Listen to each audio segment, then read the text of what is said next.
Hi everyone, it's Gina. I'm going to go ahead and answer our Unit 7 video response questions in regards to the interview with God. Identify the phrase and explain how and why it impacted you. So, the phrase that impacted me most would have to be the very first phrase where it said that we get bored of childhood and are in a rush to grow up. And then once we are those grown ups or adults, we long to be children again. Um, I completely understand this. I feel that you get to that point in life when you're teenagers and you can't wait to be adults because you feel that you would have more freedom from your parents. You'd be able to go do more things.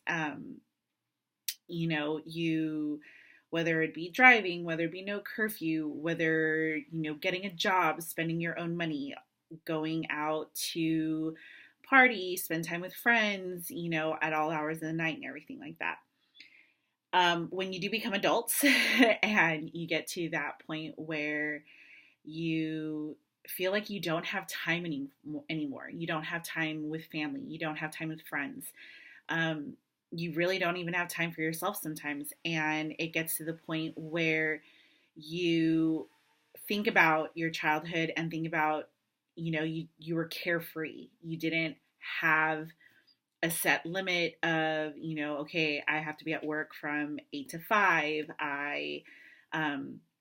You start penciling in times to spend with family, with friends.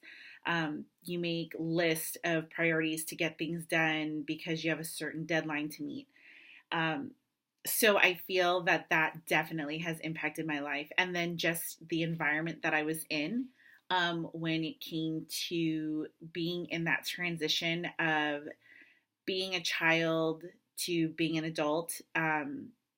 It definitely, I think back and I wish that I would have maybe thought a little bit more carefully about the choices that I made, so I didn't have to grow up as fast as I did. Um, how does the phrase support you in your coaching, teaching, athletic fitness training, and or administration? Definitely in teaching. I noticed it more now than I have been for the past few years, just because now I'm in the middle school level. I hear girls talk about, having boyfriends, and I think about it a lot. And I tell them, you know what, I truthfully say, you guys are too young. You're too young.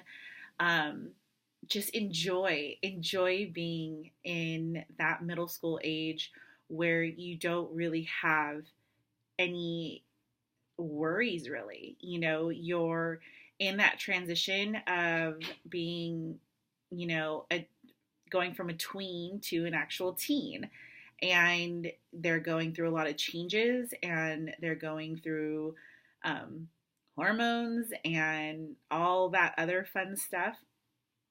And I really want to get it in their heads to just enjoy where they're at and live in the present and not worry about, you know, high school and boyfriends or girlfriends or, popularity or, so much as what they are wearing, who they're friends with, social media. It's things like that where I want them to enjoy still being kids, because being a kid now is definitely different than when I was a kid. When I was a kid, we didn't have to worry about social media. We didn't have to worry about pictures being taken and put on the internet, or Snapchats being recorded and put on the internet.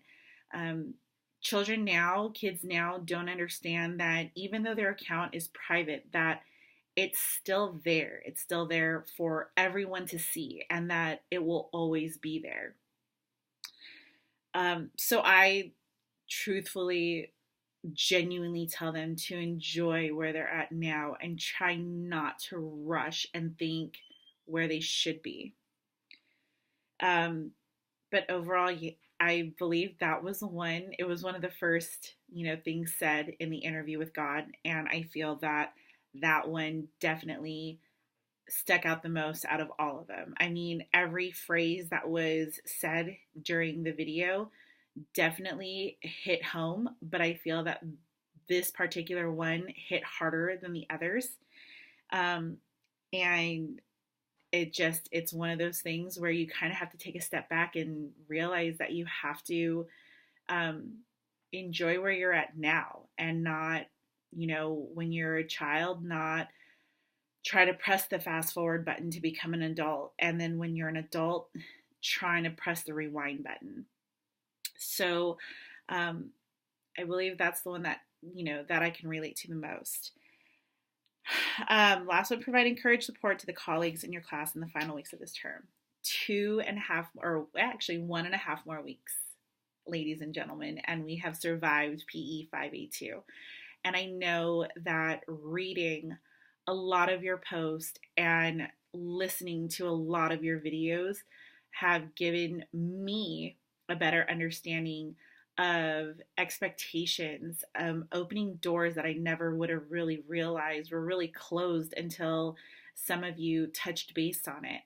And I am genuinely thankful and blessed to have the opportunity to listen to your responses and to read your responses, and even the responses that I got back from not only my colleagues but from Professor Robles, Dr. Robles.